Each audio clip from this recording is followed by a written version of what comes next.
Ladies and gentlemen, welcome to ESPN College Game Day live from the Boston Reynolds Arena in Greensville, South Carolina.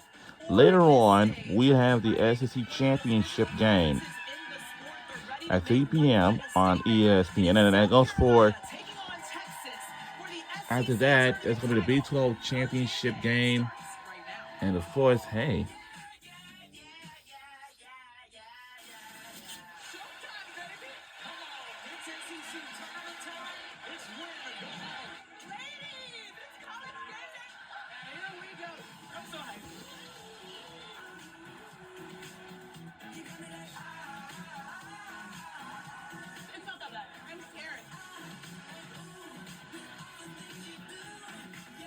We'll get a pair.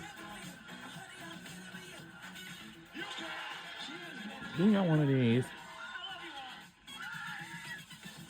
Did you buy it or did someone bought it? Oh.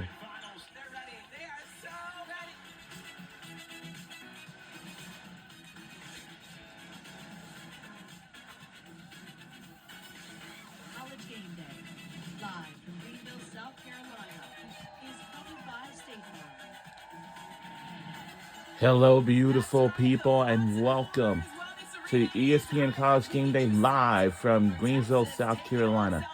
We're inside the Boston Wells Arena in Greensville, South Carolina. Everybody represented for our final game day of the women's college basketball season. Today I'll give McKay, Andrea Carter, and Christine Williamson here. Ladies, we made it. I know.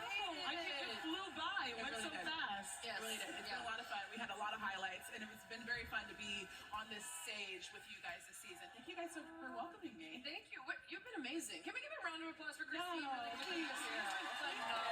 Nailed it this year. Yes. I have one question though. Greenville, what's good?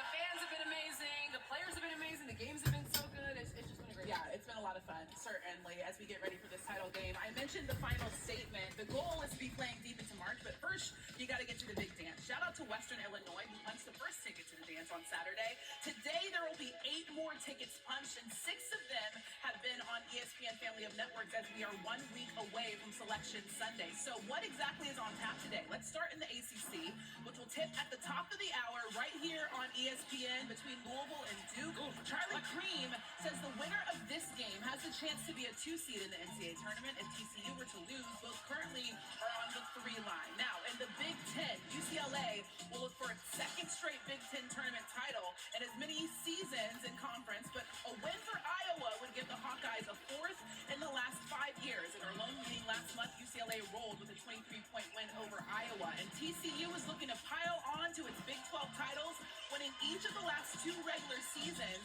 in the tournament last year. A win for them over West Virginia would give them their 30th of the season, but the Mountaineers are a win away from their first tournament title since 2017. And of course, right here in Greenville, South Carolina will look for its 4th straight SEC tournament title.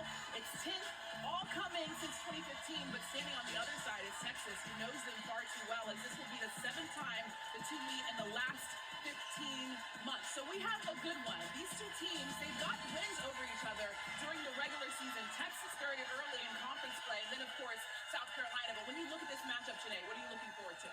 The SEC championship game is going to be a battle for the ages amongst All-Americans. And South Carolina will have their hands full with Texas's Maddie Booker, y'all. Maddie is a monster, especially from the mid-range.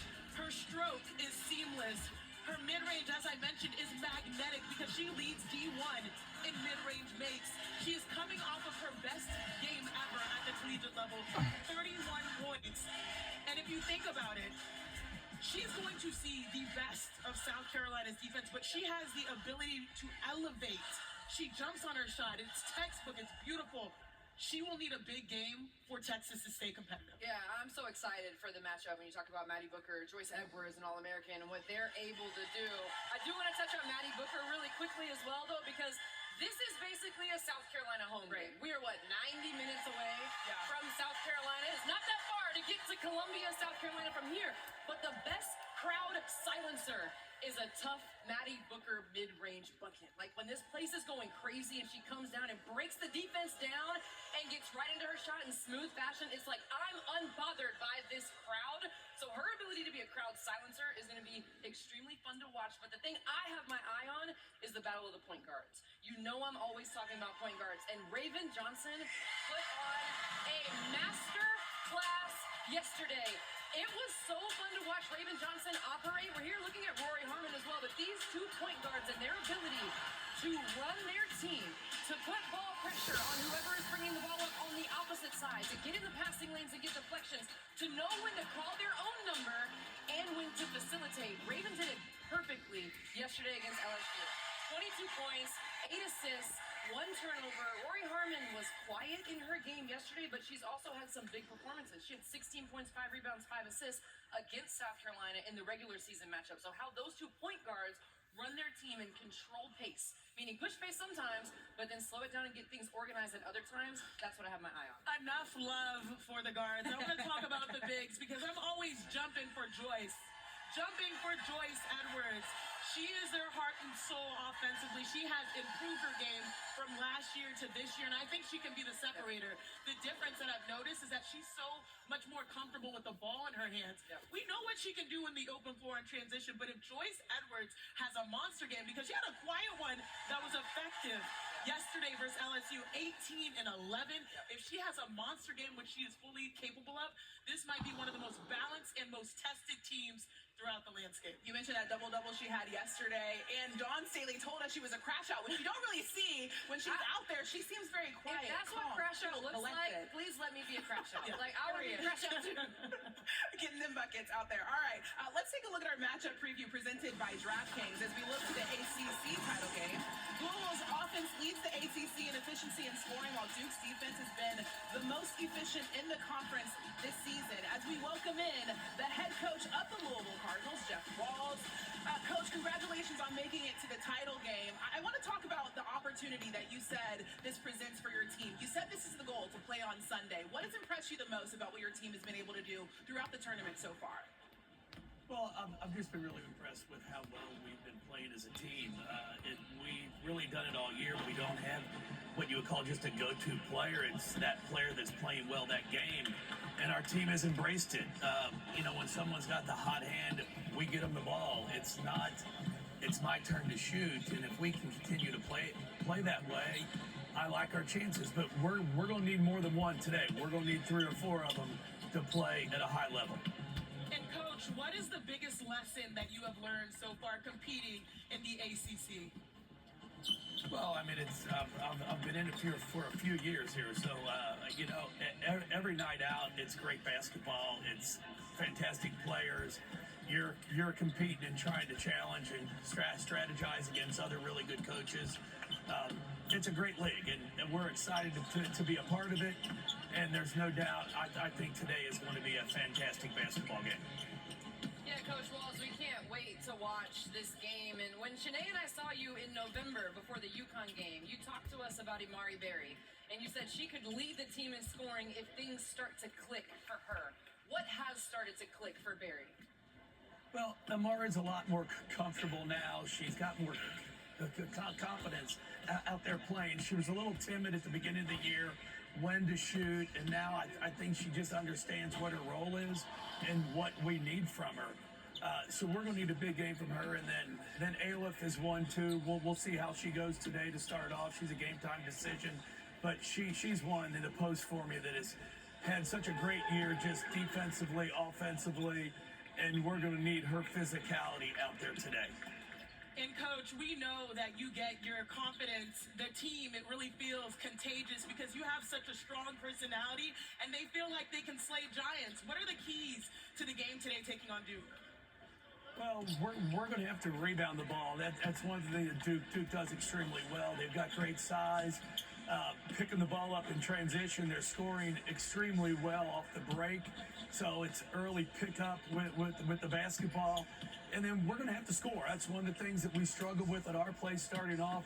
We got down 16-1. If you put yourself in that type of a hole, then it's a challenge. You spend all your energy just trying to get back. and we did at home, but we just didn't finish it out. So I'm expecting a great day. As I told our international players, happy International Women's Day today. So we have 5 of them that are out here representing our university. So what a better day to play. I want to mention, you mentioned all the pieces that are going to have to help you in this title game. Laura Ziegler, she transferred in. She's been huge for you guys in this run. How have you seen her leadership play out on this team? Well, she's very vocal. She does it by the way she competes. She's not one that's going to do a lot of talking without performing, and that's one of the things I really appreciate about her.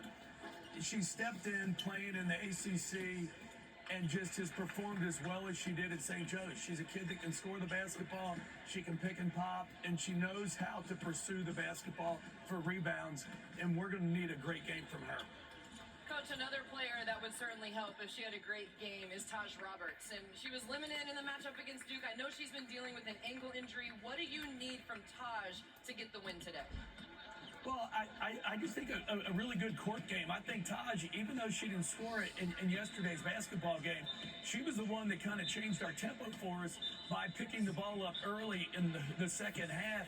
She made Carolina's guards take a lot more time getting into their offense, which is what we needed. So she had a really good floor game.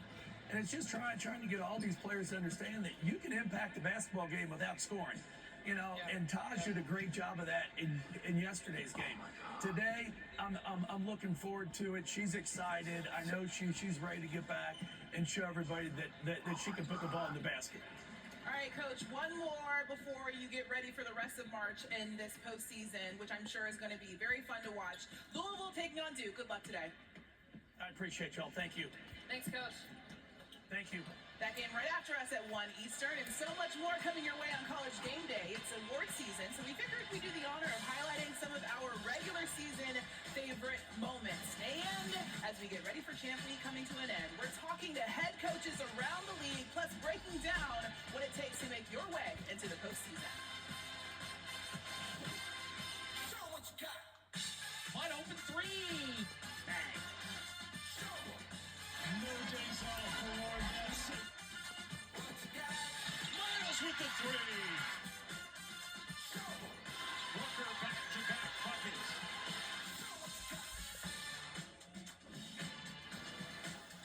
College Game Day is covered by State Farm. Like a good neighbor, State Farm is there. And in part by new heroes at Jimmy John's. Order at jimmyjohns.com. And DraftKings. The crown is yours. We'll be right back on the other side.